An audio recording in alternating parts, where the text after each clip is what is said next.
অঞ্চলের ছাত্রছাত্রীরা যাতে বিজ্ঞানে অগ্রগামী হয়ে বিশ্বের যে টেকনোলজি নির্ভর বিশ্ব তাদের সাথে সমন্বয় করতে পারে।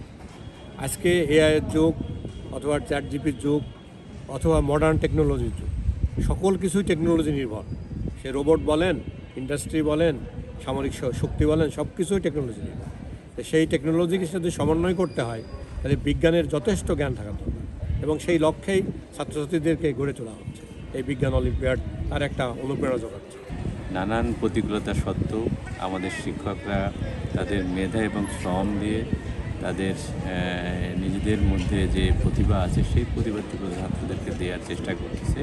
আমরা বৈশ্বিক প্রেক্ষাপটে ছাত্ররা যাতে তাদের প্রতিযোগিতায় অংশগ্রহণ করে নিজেদের মেধা যাচাইয়ের সুযোগ পায় সেই লক্ষ্যে মূলত আমরা কাজ করে যাচ্ছি এবং সেই লক্ষ্যে আমাদের বিজ্ঞানের শিক্ষকরা তাদের মেধা শ্রম দিয়ে ছাত্রদের পিছনে তাদের উদ্দেশ্যগুলো সাকসেস ত্বরান্বিত করার চেষ্টা করে যাচ্ছে।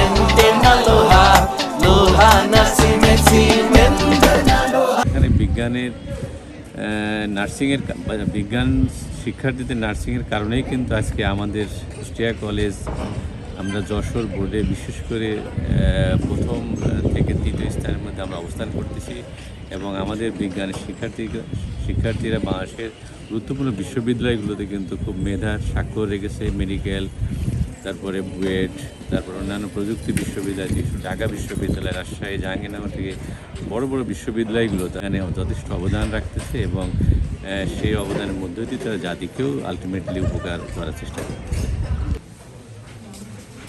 ওপরে লেখা দেখে নিও যে ক্যাটাগরিতে